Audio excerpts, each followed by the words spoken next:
பிறந்து இன்பத்தில் வளர்ந்து இன்பத்தில் மடிந்தவன் யாரும் இல்லை.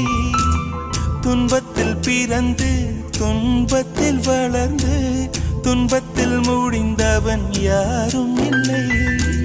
இன்பம் பாதி துன்பமும் பாதி இரண்டும் வாழ்வின் அங்கம்.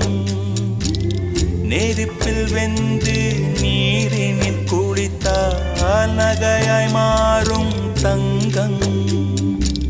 தோல்வியும் கொஞ்சம் வேண்டுமடி, வெற்றிக்கு அதுவே எணியடி.